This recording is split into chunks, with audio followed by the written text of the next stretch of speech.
Hello guys, this is Saurav and welcome to my YouTube channel. Today we shall be doing the part 2 of chapter 2 of unit 5 of your class 11 NCERT Legal Studies book. The chapter's name is Child Rights.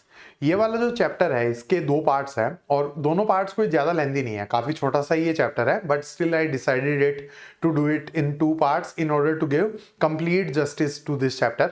इसके बाद में जो total 3 chapters बचे हैं वो सारे के सारे वन शॉट के अंदर हम कवर करेंगे and I will try to complete this book as soon as possible. 12th वालों का जो बोर्ड एग्जाम है वो तो 10th अप्रैल को है, तो वो तो हम थोड़े दिन बाद में भी करें तो कोई दिक्कत वाली बात नहीं है, बट मैं ट्राई करूंगा कि आपके जो वीडियोस है वो जल्दी से जल्दी अपलोड हो जाए. ओके, पार्ट 1 मैंने ऑलरेडी अपलोड कर दिया है.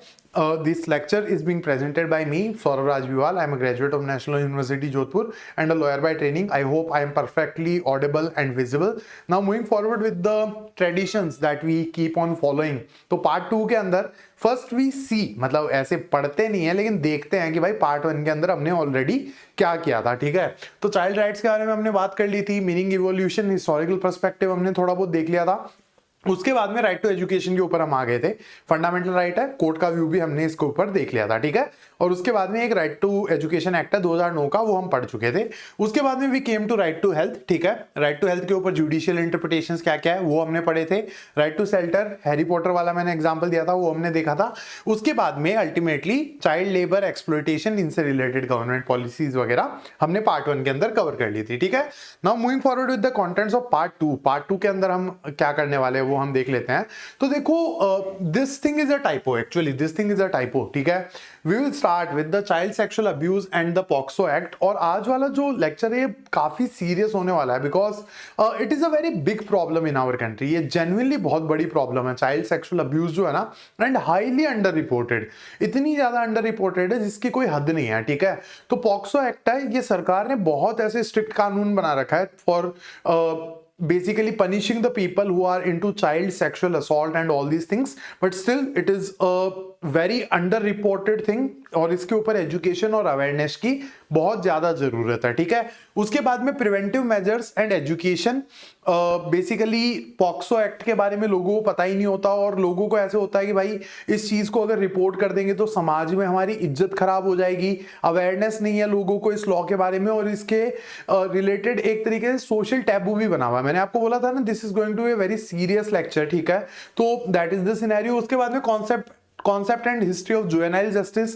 तो जो बच्चे अगर कोई अपराध करते हैं, अगर बच्चे कोई क्राइम करते हैं तो उनको अडल्ट से थोड़ा अलग ट्रीट किया जाता है. ठीक है, अलग तरीके से कैसे से ट्रीट किया जाता है, ऐसे मैक्सिमम सजा जो बच्चों को मिलती है वो 3 साल की मिलती है. ठीक है, 3 साल से ज्यादा सजा नहीं हो सकती. एक एक्सेप्शन है जो दिल्ली गैंगरेप केस के बाद में आया था, जो मैं आपको समझाऊंगा. ठीक है, तो मैक्सिमम सजा जो है वो 3 साल है. उसके अलावा मतलब इनका जो ट्रायल है और इनको जिस जेल में रखा जाता है उसको भी चाइल्ड शेल्टर होम या फिर बेसिकली बाल सुधार गृह इस तरीके से कुछ कहा जाता है. These kind of scenarios are there. ठीक है, तो पहले जुवेनाइल जस्टिस एक्ट हमारा बहुत पुराना था, फिर उसको हमने वापस अमेंड किया 2000 के अंदर, फिर उसके बाद में हमने उसे वापस अमेंड किया 2015 के अंदर, क्योंकि 2012 के अंदर एक दिल्ली गैंगरेप केस हुआ था. ठीक है, निर्भया केस भी कहते हैं उसके अंदर.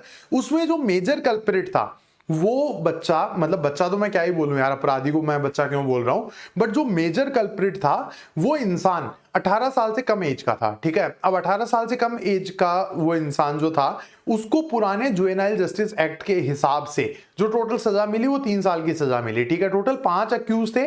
5 में से एक राम सिंह नाम का आदमी था, उसने तो तिहाड़ जेल में ही फांसी लगा के सुसाइड कर लिया था. ठीक है, एक वो इंसान था जो 18 साल से नीचे था, वो आज भी फ्री घूम रहा है, पता नहीं कहां घूम रहा होगा बट वो आज भी फ्री घूम रहा है. उसके अलावा 3 लोगों को फांसी की सजा सुना दी गई थी. तो दैट वाज द सिनेरियो और वो एक ऐसा टर्निंग पॉइंट था कि एक मेजर अमेंडमेंट हमें करना पड़ा in the juvenile justice act जो 2015 का है. ठीक है, तो 2015 के जुवेनाइल जस्टिस एक्ट के सेलिएंट फीचर्स हम देखेंगे, फिर उसके बाद में classification of offences and juvenile justice board. ठीक है, these are going to be the contents of this particular lecture. It is going to be a bit serious one. I will talk about society. मैं थोड़ा बहुत तुम्हें भी समझाऊंगा कि ये चीजें क्या होती है क्या नहीं होती है. ठीक है, I'll try to educate you from my side as well. वैसे तो you only see ना कि मैं आता हूं और लेक्चर डिलीवर करता हूं और चला जाता हूं, ठीक है। इसके अलावा इधर उधर की बातें मैं काफी कम करता हूं, but here I will try to talk about this issue because it is a very big issue in our country, ठीक है। Now moving forward with the first topic, that is child sexual abuse and the POCSO act. तो child sexual abuse is basically any sexual activity with a child where the child is used for the sexual gratification of the perpetrator, ठीक है। perpetrator मतलब अपराधी, accused जो होता है ना। तो child sexual abuse को हम कैसे डिफाइन करेंगे? any sexual activity with a child where child is used for the sexual gratification of the perpetrator। जो भी अपराधी है उसने अगर किसी भी बच्चे को अपने सेक्सुअल ग्रेटिफिकेशन के लिए यूज किया है उसे हम चाइल्ड सेक्सुअल अब्यूज कहते हैं, ठीक है। इस हीनियस क्राइम को, इस बहुत बड़े क्राइम को एड्रेस करने के लिए हमने protection of children from sexual offences, जिसको हम पॉक्सो एक्ट कहते हैं, ये पास किया था, ठीक है। इस हीनियस क्राइम को, चाइल्ड सेक्सुअल अब्यूज जो है ये एक बहुत हीनियस क्राइम है, बहुत ही बुरा अपराध है ये, ठीक है। इसको एड्रेस करने के लिए हमने कौन सा लॉ पास किया? That is the protection of children from sexual offences act. ये पास कब किया गया था? 2012 के अंदर, ठीक है। ये चीज आप याद रख लेना। This act is a comprehensive law that protects children from offences of penetrative sexual assault, sexual harassment and pornography. तो ये जो चीज है ये बच्चों को बचाता है किससे? Penetrative sexual assault. I don't think I need to define this particular thing. It will go like way below the belt. But हाँ, anything where like sexual penetration is there, ठीक है, तो उसको हम penetrative sexual assault कहते हैं। इसके लिए बहुत harsh punishments है, ठीक है। 20-20, 30-30 साल की सजाएं इसके अंदर लिखी हुई है पॉक्सो एक्ट के अंदर। सेक्सुअल हैरेसमेंट के लिए भी काफी हार्श सजा है, और उसके बाद में चाइल्ड पोर्नोग्राफी जो है उसके लिए भी बहुत हार्श सजा है, ठीक है। I don't know whether like YouTube will bring down this video because I am using these terms, but like I am basically educating. I am saying to YouTube, अगर ये पुट डाउन कर देते हैं इस वीडियो को, तो आई am basically educating against these particular things. I am not promoting these things. पता नहीं इनका एल्गोरिथम कैसे काम करता है। A unique feature of POCSO act is that it is gender neutral, ठीक है। तो जो ये पॉक्सो एक्ट है ये जेंडर न्यूट्रल है। और एक और चीज है गाइस कि लोग ये सोचते हैं कि सिर्फ लड़कियां ये जो सेक्सुअल अब्यूज है ये फेस करती है। लड़के भी बहुत ज्यादा सेक्सुअल अब्यूज का शिकार है, और मेनली बच्चे, ठीक है, नॉट द अडल्ट पीपल। बच्चों के अंदर लड़के भी बहुत ज्यादा इसका शिकार होते हैं। हमारे देश के अंदर ये जो रेशियो और परसेंटेज है, I basically read a report once when I was in college, ठीक है। ये क्रिमिनोलॉजी या इस तरीके का कोई सब्जेक्ट था, तो उसके अंदर एक रीडिंग भेजी थी हमारे किसी प्रोफेसर ने, तो वो मैंने पढ़ी थी। And it was like every 1 out of 5 child in India has faced this problem, weather he is a boy और अ गर्ल, ठीक है। तो like this is a very serious issue and a person should report it, ठीक है। अगर ऐसा कुछ हुआ है, मतलब आई एम नॉट सेइंग कि भाई आपके साथ हुआ हो, आई वॉन्ट कि ना हुआ हो, बट अगर ऐसा किसी के साथ हुआ है तो guys do report it because it is a very very serious problem, ठीक है। डिफाइनिंग अ चाइल्ड एज, अब ये जो पॉक्सो एक्ट जो है ये जेंडर न्यूट्रल है। It defines a child as any person under age of 18 years, thereby protecting both boys and girls from sexual abuse and exploitation, ठीक है। तो काफी अच्छी बात है इस लॉ की कि ये जेंडर न्यूट्रल है, ठीक है। और इसके अंदर भले ही किसी लड़के के साथ सेक्सुअल अब्यूज हुआ है या किसी लड़की के साथ सेक्सुअल अब्यूज हुआ है, दे कैन रिपोर्ट इट। और भाई जो पनिशमेंट्स है वो बहुत ज्यादा हार्श है, ठीक है। मतलब 20-20, 30-30 साल की सजाएं लिखी हुई है, और जो इंसान इसके अंदर फंस गया ना वो भाई बाहर नहीं आ सकता, बहुत ज्यादा मुश्किल है। 4-5 साल तो एटलीस्ट जेल में रहना पड़ेगा, उसके बाद में कोई जमानत मिलेगी, ठीक है। So that is the scenario. I guess ये समझ में आ गया होगा। If you want to screenshot you can do that. Now moving forward with the next thing, that is preventive measures and education. तो ये जो चाइल्ड सेक्सुअल अब्यूज है पॉक्सो एक्ट के बारे में हमने ऊपर से देख लिया है। अब इससे रिलेटेड प्रिवेंटिव मेजर्स क्या है और लोगों को एजुकेट करना जरूरी है, अवेयरनेस फैलाना जरूरी है, जो मैं कर रहा था शायद थोड़ी देर पहले, उसके बारे में ही हम बात करेंगे। तो prevention of child sexual abuse requires a multifaceted approach involving education and awareness, ठीक है। तो देखो इसका प्रिवेंशन जो है उसके लिए मल्टीफेसेटेड अप्रोच लगेगा, मतलब देखो डुअल अप्रोच लगेगा। एक तो एजुकेशन, लोगों को पता होना चाहिए, बच्चों को भी पता होना चाहिए कि उनके साथ गलत हो रहा है, और अवेयरनेस होनी चाहिए लोगों के अंदर, ठीक है। People should be educated regarding this particular thing and awareness should be there, ठीक है। Child should know कि something wrong has happened with him and it is not a taboo, ठीक है। He can basically tell his parents and his parents should be aware enough to report it to the nearest police station, okay। Education programs for children are created to create awareness and focus on 2 main goals. तो सरकार ने कोशिश करी है education programmes बनाने की, तो देखो 2 मेन गोल्स के ऊपर फोकस है। सबसे पहला है प्राइमरी प्रिवेंशन, ठीक है, कि preventing the abuse from occurring, कि जो अब्यूज है वो हो ही ना। पहला तो ये है, ठीक है, इतनी अवेयरनेस फैला दो कि ये जो अब्यूज है वो हो ही ना। लोगों को डर लगे कि भाई अगर मान लो ये ऑफेंस कर दिया, चाइल्ड सेक्सुअल अब्यूज कर दिया, तो पॉक्सो एक्ट लग जाएगा और पॉक्सो एक्ट के अंदर सजा बहुत ज्यादा है, ठीक है। तो पहली चीज तो ये है। उसके बाद में दूसरी चीज है डिटेक्शन, ठीक है। अब यहां पे मैंने आपको एक चीज बताई थी पिछली स्लाइड के अंदर भी कि ये बहुत अंडर रिपोर्टेड चीज है, मतलब ये चीजें रिपोर्ट ही नहीं होती है, ठीक है। तो अगली चीज है कि अगर ये क्राइम हुआ है तो इसको डिटेक्ट करो, ओके। तो इसके अंदर क्या आता है, encouraging children to report past and current abuse. अगर पास्ट के अंदर कोई अब्यूज हुआ है तो भी बच्चों को रिपोर्ट करना चाहिए। I am letting you know as well, ठीक है। तुम लोग लीगल के स्टूडेंट्स हो, तुम्हारे साइंस वगैरह या फिर कॉमर्स स्ट्रीम वाले दोस्त होते होंगे, लीगल स्टडीज मेनली ह्यूमैनिटीज के अंदर होता है, और भी कहीं अगर आपके दोस्त है, ठीक है। तो just educate them and spread the awareness, like if they have faced any kind of such things in past, तो go to the nearest police station। अगर पहले भी हुआ है तो भी रिपोर्ट करो उस पर्टिकुलर चीज को, ठीक है। Now moving forward, parents play a vital role in empowering their children to protect themselves, ठीक है। पेरेंट्स की भी ये ड्यूटी होती है कि अपने बच्चों को एम्पावर करे और उनको प्रोटेक्टेड रखे इस तरीके की चीजों से। उसके बाद में prevention starts when society becomes aware of the problem and understands that we need proper knowledge, effort and money to stop the causes of abuse, ठीक है। तो प्रिवेंशन कब स्टार्ट होगा, जब सोसाइटी के अंदर इस प्रॉब्लम के बारे में प्रॉपर जानकारी आएगी। I got to know about this particular problem when I was like 21-22 years old. मैं 3rd या 4th ईयर के अंदर था ना, तब वो सब्जेक्ट के अंदर वो हमें पढ़ाया गया था। I basically got to know about this problem at that point of time कि भाई ये इतना बड़ा इशू है हमारे देश के अंदर, ठीक है, and nobody knows about it, और इसकी ज्यादा रिपोर्टिंग भी नहीं है, ठीक है। So that's the scenario. तो देखो प्रिवेंशन कब स्टार्ट होगा, जब एक तो अवेयरनेस बढ़ेगी और उसके बाद में we should have proper knowledge, effort और मनी। सरकार को भी पैसा इन्वेस्ट करना चाहिए यार इस चीज के ऊपर, because it is a big problem और अंडर रिपोर्टेड भी है। People are facing it, people तो क्या बच्चे फेस कर रहे हैं इसे, ठीक है। तो सरकार को भी इसके ऊपर काम करना चाहिए। उसके बाद में teaching sex education in school is useful because it can reach many children and help them learn how to stay safe and protect themself, ठीक है। तो स्कूल्स के अंदर सेक्स एजुकेशन वगैरह के बारे में बताया जाना चाहिए यार, ये चीजें कि क्या गलत है क्या सही है, ठीक है। हमारे देश में इसको एक टैबू माना जाता है, but it should not be there. Sex education basically बच्चों को बताया जाना चाहिए कि what is wrong, what is right, ठीक है, what are your rights, ठीक है, आप कहां रिपोर्ट कर सकते हो। these things should be taught in school as well, ठीक है। these are preventive measures and education। now moving forward with the next thing, that is concept and history of juvenile justice। अब बात करते हैं हम juvenile justice की, ठीक है। पॉक्सो के बारे में हम डिस्कस कर चुके हैं, now we will be discussing regarding juvenile justice। तो juvenile justice का बेसिकली देखो मीनिंग ये होता है कि बच्चों को कानून जो है वो थोड़ा अलग तरीके से ट्रीट करता है, ठीक है। अगर क्रिमिनल लॉ की मैं बात करूं तो देखो 0 से लेके 7 साल तक के बच्चों को तो कोई सजा नहीं होती, ठीक है।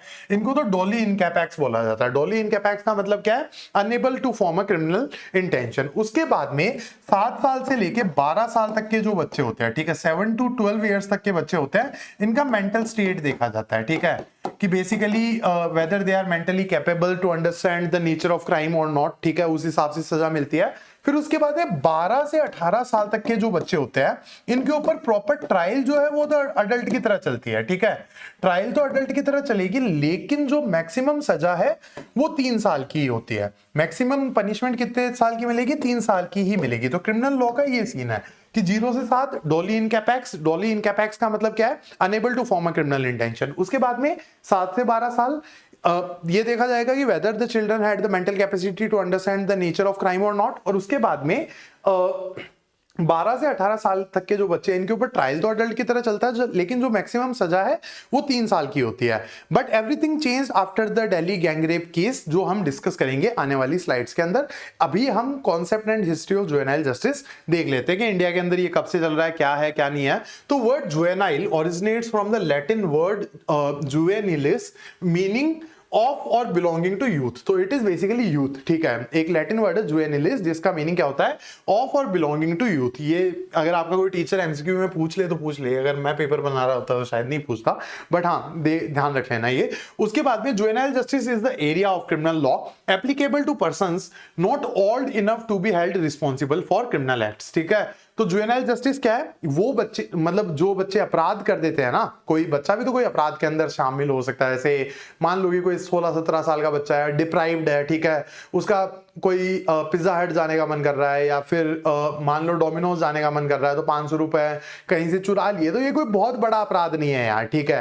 He is a deprived person, उसके दोस्त डोमिनोज जाते, वो नहीं जा पाता उनके साथ, तो उसने 500 रुपए कहीं से चुरा लिए, तो इसके लिए बहुत बड़ी सजा देना जरूरी नहीं है, तो इनको थोड़ा अलग तरीके से ट्रीट किया जाता है, ठीक है। बट अगर कोई बहुत हीनियस क्राइम और 16 से 18 साल के बच्चों ने किया है, तो उसके लिए लॉ में थोड़ा बहुत चेंज आया है, ठीक है। तो जुवेनाइल जस्टिस बेसिकली इनको अलग तरीके से ट्रीट करो as compare to the person of age above 18 years, ठीक है। उसके बाद में primary legal framework in India was juvenile justice act 1986 which provided for protection, treatment and rehabilitation of delinquent juveniles, ठीक है। तो 1986 के अंदर जुवेनाइल जस्टिस एक्ट हमारे पास बना था। इसके अंदर प्रोटेक्शन ऑफ चाइल्ड, ठीक है, कई बच्चों के साथ जिनके साथ अब्यूज हो रहा होता है उनको प्रोटेक्ट करो, ठीक है, ट्रीटमेंट या फिर रिहेबिलिटेशन। अगर मान लो कि कोई 17 साल का बच्चा है और उसको ये मतलब ड्रग्स लेने की आदत पड़ गई, मारिजुआना वगैरह हो गया, या फिर कोई हैश वगैरह हो गया, इस तरीके की आदत पड़ गई, तो उसको जेल में डालने की बजाय रिहेबिलिटेशन सेंटर में डालना ज्यादा जरूरी है, ठीक है। तो ये जो एक्ट था 1986 का एक्ट था, it provided for protection, treatment and rehabilitation of the juvenile, juveniles बोले तो 18 साल से नीचे के बच्चे। उसके बाद में general assembly of the United nation adopted the convention on rights of children, rights of child in 1989, ठीक है। तो यूएन जनरल असेंबली के अंदर convention on rights of children नाम का एक बेसिकली रिजोल्यूशन अडॉप्ट किया गया और उसे इंडिया ने रेटिफाई किया 1992 के अंदर, ठीक है। अब यहां पे देखो ये कन्वेंशन कहां पे अडॉप्ट हुआ है, यूएन जनरल असेंबली के अंदर, इंडिया ने इसे रेटिफाई कर दिया। अब रेटिफाई करने के बाद में क्या होता है, अगर मान लो कोई इंटरनेशनल ट्रीटी को आप रेटिफाई करते हो तो आपको अपने देश में एक कानून बनाना पड़ता है उसके हिसाब से, ठीक है।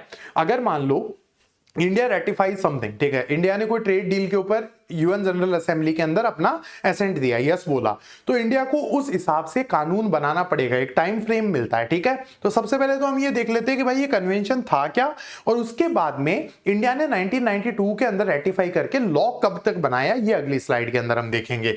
तो ओके, सो मूविंग फॉरवर्ड, ये पहले वाले शायद वो जो लाइन वाइन खींची हुई थी वो उड़ गई होगी।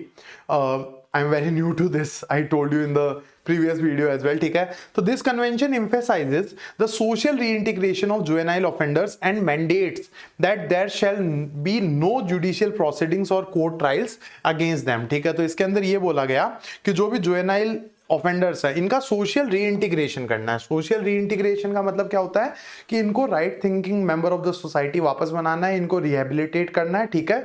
और जुडिशियल प्रोसीडिंग्स और कोर्ट ट्रायल्स इनके खिलाफ नहीं हो सकती, ठीक है। इनके ऊपर ट्रायल वगैरह भी अगर चलाओ तो ऐसे इन्वायरमेंट के अंदर चलाओ जो एक चाइल्ड फ्रेंडली इन्वायरमेंट हो, बच्चा उसके अंदर कंफर्टेबल हो, और इन्हें ट्रेडिशनल जेल में ना डाल के बाल सुधार गृह के अंदर डालो, ठीक है। So that was being said in which convention, that is convention on the rights of child. ये 1989 के अंदर बना था और इंडिया ने इसे रेटिफाई किया 1992 के अंदर, और अगर रेटिफाई किया है तो इसके ऊपर लॉ भी बनाना पड़ेगा, ठीक है, ये कंपलसरी है। Now moving forward with the next thing, that is अब इंडिया ने क्या लॉ बनाया, तो वो जो लॉ के अंदर हमने अमेंडमेंट किया that was the juvenile justice act of 2000, ठीक है। तो हमने पुराने जुवेनाइल जस्टिस एक्ट को हटा के नया जुवेनाइल जस्टिस एक्ट बनाया, कौन सी ईयर के अंदर, 2000 के अंदर। फिर उसके बाद में हमें एक मेजर अमेंडमेंट और करना पड़ गया था। फॉलोइंग इंटरनेशनल ऑब्लिगेशंस, अगर हमने किसी भी ट्रीटी को रेटिफाई कर दिया है मतलब हमें उसे फॉलो भी करना पड़ेगा, ठीक है। तो following international obligation, India repealed the 1986 का एक्ट, ठीक है। इंडिया ने जो पुराना वाला एक्ट था उसको रिपील कर दिया and enacted the juvenile justice care and protection of children act in 2000, ठीक है। तो इस इंटरनेशनल ऑब्लिगेशन के हिसाब से हमने उसे 1992 के अंदर रेटिफाई किया था। 8 साल के अंदर अंदर एक टाइमलाइन मिलती है, ठीक है, यूएन की तरफ से टाइमलाइन मिलती है कि इतने सालों में ये कानून बना लो, ठीक है। तो अब हमने 8 सालों के अंदर 2000 जो ईयर था उसके अंदर कौन सा लॉ बनाया है, juvenile justice care and protection of children act 2000, ठीक है। Convention states that to protect the social reintegration of juveniles they should be handled through a child friendly approach, ठीक है। तो इस कन्वेंशन के अंदर क्या लिखा हुआ है कि बेसिकली बच्चों का जुवेनाइल्स का सोशल रीइंटीग्रेशन करना और उसके लिए उनको एक चाइल्ड फ्रेंडली अप्रोच के साथ हैंडल करना पड़ेगा। जो भी अगर ये बच्चे किसी बच्चे ने अपराध किया है या कोई क्राइम किया है तो उसको चाइल्ड फ्रेंडली अप्रोच के हिसाब से ही डील किया जाए। उसके बाद में the 2000 act brought the law in conformity with the UN convention on off the rights of the child. ठीक है, तो ये वाला जो एक्ट था इसके थ्रू हमने हमारे इंटरनेशनल ऑब्लिगेशंस को भी एक तरीके से ध्यान में रख लिया, क्योंकि हमने उसे रेटिफाई किया था, उस हिसाब से हमने लॉ बना दिया। It aims to provide proper care, protection and treatment to juveniles by catering to their development needs. ठीक है, तो ये जो लॉ हमने बनाया इससे जो भी जुवेनाइल ऑफेंडर्स थे उनको प्रॉपर केयर मिलने लग गई, प्रोटेक्शन मिलने लग गया, और जो भी ट्रीटमेंट है मतलब प्रॉपर कोर्ट ट्रायल वगैरह नहीं, अलग से जेल्स, ये सारे के सारे काम हमने कर लिए। ठीक है, the act adopted a child friendly approach in adjudication and disposition of matters in best interest of children and aimed at ultimate rehabilitation through various institution. तो ये जो एक्ट है इसने एक चाइल्ड फ्रेंडली अप्रोच को अडॉप्ट किया और कोशिश करी कि भाई एडजुडिकेशन और डिस्पोजिशन ऑफ मैटर्स है वो बेस्ट इंटरेस्ट ऑफ चिल्ड्रन के अंदर हो। ठीक है, मतलब बच्चों का इंटरेस्ट इसके अंदर सर्व होना चाहिए। ये चीज बेसिकली इस एक्ट के थ्रू देखी गई। लेकिन देखो थोड़ा बहुत वो भी है कि अगर बहुत ज्यादा हम किसी को लेवरेज दे देते हैं तो हो सकता है वो उसे एक्सप्लॉइट भी करने लग जाए, जो दिल्ली गैंगरेप केस के अंदर हुआ भी था। ठीक है, now moving forward with the next thing that is regarding the other things that I am doing on this channel apart from legal studies. I shall be posting current affairs पूरे साल के अच्छे से। ठीक है, मतलब जनवरी फरवरी से लेके पूरा नवंबर तक हर महीने के ऐसे 4-5 वीडियो जिसके अंदर सारे टॉपिक्स कवर हो जाएंगे। ठीक है, अगर ये देख लिए तो भाई आपके क्लैट के अंदर करंट अफेयर्स में कुछ इसके बाहर नहीं आना है। उसके अलावा लॉ ऑफ टॉर्ट्स के ऊपर मैंने पूरी सीरीज बना रखी है। ठीक है, it is there in the playlist, you can watch. Law of torts के बेसिक्स आपके पूरे क्लियर हो जाएंगे। एडवांस का मैं कह नहीं सकता बट बेसिक्स तो क्लियर हो जाएंगे। ठीक है, बिगिनर्स के लिए बेस्ट है ये सीरीज। उसके बाद में law of contracts, again 8 lectures are there, best for the beginners. ठीक है, अगर क्लैट की तैयारी चालू कर रहे हो या चालू करना चाहते हो बेस्ट है। ठीक है, उसके बाद में लॉ ऑफ क्राइम शायद 9 लेक्चर्स है इसके अंदर, ज्यादातर चीजें डेल्ट विथ है, और कॉन्स्टिट्यूशन ऑफ इंडिया के टोटल 12 लेक्चर्स है। ठीक है, तो if you are preparing for CLAT then go through these videos as well. ठीक है, now moving forward with the next thing that is role of judiciary in juvenile care. तो juvenile care के अंदर judiciary का क्या role है वो हम देख लेते हैं। तो judiciary has played a critical role in shaping juvenile justice in India. ठीक है, सुप्रीम कोर्ट का भी काफी बड़ा रोल रहा है। एक केस हुआ था Sheela Barse versus secretary of children's aid society. ये आप अपने ग्रेड 12 में भी पढ़ोगे, 12th क्लास के अंदर 6th चैप्टर आपका इंटरनेशनल लॉ, उसके अंदर भी शीला बारसे केस वापस आएगा। The supreme court held in this case that children should not be made to stay in observation home for too long and must be kept occupied with genial occupations. ठीक है, तो इनको ऑब्जर्वेशन होम के अंदर ज्यादा लंबे time तक नहीं रखना, और अगर इनको जेल वगैरह या फिर ऑब्जर्वेशन होम के अंदर रखा भी गया है तो इनको अच्छे टास्क दो, कुछ ऐसे टास्क दो जिससे इनकी ग्रोथ हो। ठीक है, जैसे मान लो कि कोई किसी बच्चे को सिलाई सिखा रहे हैं, ठीक है, या फिर पढ़ाई करवा रहे हैं, इस तरीके के काम दो। ठीक है, उसके बाद में Sanjay Suri versus Delhi administration, the court intervened regarding the ill treatment of minors in Tihar jail. ये एक बहुत बड़ा केस है और इसके अंदर बेसिकली हो क्या रहा था, एक रिपोर्ट आई थी that disclosed that adult prisoners subjected children to sexual assault। Tihar jail के अंदर जो अडल्ट प्रिजनर्स थे ना वो बच्चों को सेक्सुअल असॉल्ट या फिर बच्चों के साथ सेक्सुअल अब्यूज कर रहे थे, ये कोर्ट को पता चला। तो कोर्ट ने ये एक तरीके से इंटरवीन किया और बोला कि भाई इनको अलग रखो। ठीक है, the court order the release of juvenile under trials and emphasise the need to generate a sense of humanism in jail administration to protect children from victimisation. मतलब ये बोला कि जेल एडमिनिस्ट्रेशन को ये ध्यान में रखना चाहिए कि बच्चों का एक्सप्लॉयटेशन भी हो सकता है जेल के अंदर, उनको अडल्ट प्रिजनर से अलग रखो। There should be separate prisons for the children. ठीक है, और जुवेनाइल्स। ठीक है, तो this is role of judiciary. अब चीज कहां पे शिफ्ट होती है वो हम देखते हैं। ये होता है 2012 के अंदर एक दिल्ली गैंगरेप केस हुआ। ठीक है, निर्भया केस भी हम इसे कहते हैं। मतलब girl was being brutally raped by like 5 people in a moving bus and she died because of that. She was even sent to Singapore by the government for treatment. ठीक है, एयरलिफ्ट करके Singapore भी भेजा गया था treatment के लिए, but still she was not able to survive. ठीक है, दैट वाज द सिनेरियो। अब ये 5 अक्यूज थे, टोटल 5 अक्यूज थे। 5 में से एक राम सिंह नाम के बंदे ने तिहाड़ जेल में फांसी लगा के आत्महत्या कर ली थी। ठीक है, सुसाइड कर लिया। 3 लोगों को, टोटल 3 लोगों, ये 3 ढंग से दिख रहा है, हाँ 3 लोगों को ऐसे दिख रहा होगा, हाँ इनको फांसी पे चढ़ा दिया गया। ठीक है, कोर्ट ने ये वाला जजमेंट आया था। ठीक है, ये देखो Delhi gang rape case, Mukesh and another versus state of national capital territory of Delhi and others, 2017 में ये जजमेंट आया था। 3 लोगों को फांसी पे चढ़ा दिया गया। एक इंसान उसके अंदर 18 साल से कम उम्र का था और वो जुवेनाइल जस्टिस एक्ट 2000 जो 2000 के अंदर हमने लॉ बनाया था ना, उसके हिसाब से उसका पूरा ट्रीटमेंट जुवेनाइल जस्टिस एक्ट के हिसाब से हुआ। 3 साल की सजा मिली और आज वो फ्री घूम रहा है। ठीक है, तो इस वजह से हमें एक बहुत बड़ा अमेंडमेंट करना पड़ा दिल्ली गैंगरेप केस की वजह से। और जो मेन अक्यूज था वो वही लड़का ही था, बच्चा तो मैं नहीं बोल सकता भाई, वही लड़का या वही इंसान था जो 18 साल का नहीं था, वो 17 साल और कुछ महीने का था। तो implementation of the juvenile justice act 2000 face scrutiny following the increasing number of heinous crimes committed by juveniles. अब देखो, अगर कोई जुवेनाइल है, 16 से 18 साल का बच्चा है, वो कोई क्राइम तो कर ही सकता है, तो क्रिमिनल्स भी इनको यूज करने लग गए थे फॉर कमिटिंग क्राइम्स। समझ गए? क्रिमिनल जो गैंग वगैरह होती है ना, वो भी इनको यूज करने लग गए थे फॉर कमिटिंग। ये पेड मर्डर नहीं होता, किसी की सुपारी देके डेथ मतलब शूट करवा देना, ये सब करने लग गए थे। ठीक है, तो हीनियस क्राइम्स बढ़ने लग गए थे क्योंकि वो जुवेनाइल प्रोटेक्शन मिल रहा है, 3 साल से ज्यादा सजा ही नहीं हो रही। ठीक है, so this kind of scenario was there. अब टर्निंग पॉइंट कहां है? ये जो दिल्ली गैंगरेप हुआ 2012 के अंदर, 2012 के अंदर ये केस हुआ था। ठीक है, और इसका जजमेंट 2017 के अंदर आया था। अब इस केस का नाम आप देख लेना, ये यहाँ पे लिखा हुआ है, मुकेश, एक वो राम सिंह था और ये एंड अनदर बोले तो वो 4 अक्यूज्ड हो। ठीक है, वर्सेस ये केस किसने फाइल किया था? एनसीटी ऑफ दिल्ली ने। ठीक है, where the involvement of a juvenile in a brutal crime triggered a nationwide debate. ठीक है, बहुत ज्यादा प्रोटेस्ट हुए थे। ये देखो, हैंग द रेपिस्ट और safety for women, amend the juvenile law, ये चीजें आप देख सकते हो यहाँ पे। ठीक है, this led to major changes in the criminal justice system regarding children. इसकी वजह से मेजर चेंजेस हमारे देश के अंदर लाए गए।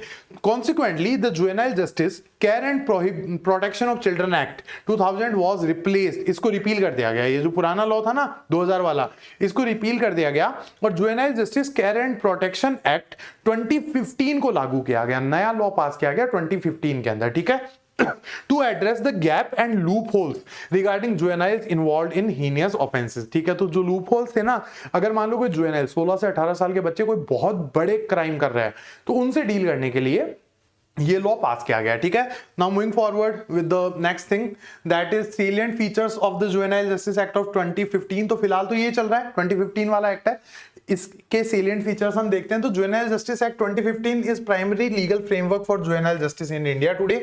सबसे पहले 1986 के अंदर एक लॉ आया था, फिर उसे हमने रिपील किया बिकॉज हमने एक यूएन कन्वेंशन साइन किया था और 8 साल की टाइमलाइन थी। 2000 के अंदर हमने नया लॉ बनाया, फिर उसके बाद में 2015 में हमने इसे वापस चेंज किया क्योंकि 16 से 18 साल के बच्चे जो थे है वो बहुत हीनियस क्राइम्स के अंदर इन्वॉल्व होने लग गए थे। लूप होल था ना, लूप होल क्यों लोग यूटिलाइज करने लग गए थे।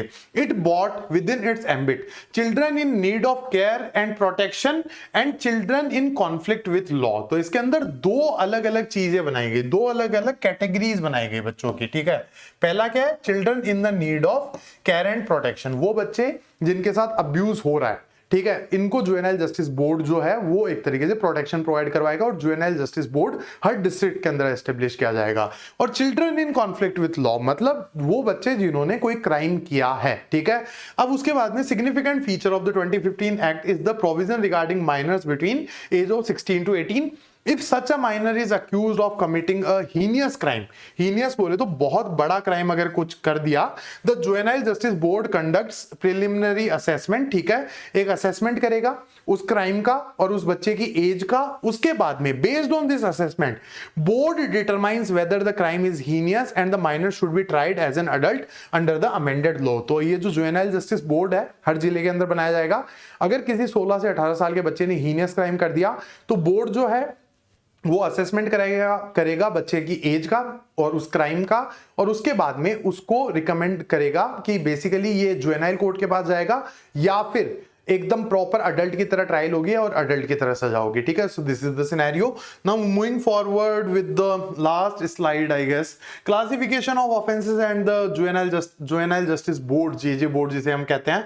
तो यहाँ पे देखो जुवेनाइल जस्टिस एक्ट 2015 जो है ये ऑफेंसेस को 3 कैटेगरीज के अंदर डिस्टिंग्विश करता है। पहले पेटे ऑफेंसेस मतलब छोटे मोटे ऑफेंसेस, ठीक है, जिनके ऊपर कोई ज्यादा ऐसे सजा वगैरह नहीं होती, रिहेबिलिटेशन से काम चल जाता है। उसके बाद में सीरियस ऑफेंसेस और फिर होता है हीनियस ऑफेंसेस, ठीक है। To deal with children in conflict with law, children in conflict with law का मतलब है वो बच्चा जिसने क्राइम किया, ठीक है। The juvenile justice boards are constituted in every district, हर जिले के अंदर जुवेनाइल जस्टिस बोर्ड बनाए जाएंगे और सबसे पहले उस बच्चे को उसी के अंदर उसकी पेश किया जाएगा, जुवेनाइल जस्टिस बोर्ड के सामने ही पेश किया जाएगा, ठीक है। The board comprises of metropolitan magistrate और judicial magistrate and 2 social workers, ठीक है, 3 लोग हो गए इसके अंदर। Excluding heinous crimes for all other cases juvenile receives institutional care for maximum 3 years, ठीक है। तो इसको जेल नहीं बोलते हैं। अगर मान लो हीनियस क्राइम है तो बात अलग है, अदरवाइज जो लास्ट सजा है मैक्सिमम है वो 3 है और 3 साल है और वो सजा नहीं है, वो इंस्टीट्यूशनल केयर कहते हैं उसे, ठीक है, बाल सुधार गृह में भेजा जाता है, ठीक है। I guess we are done and dusted with this chapter. Let's see whether there is another slide. There isn't any slide, ठीक है। I guess we are done with this chapter. Chapter 2 child rights part 2 भी मैंने कर दिया है, ठीक है। I will upload by today itself, जिस दिन part 1 अपलोड हुआ है उसी दिन ये part 2 भी अपलोड हो जाएगा, ठीक है।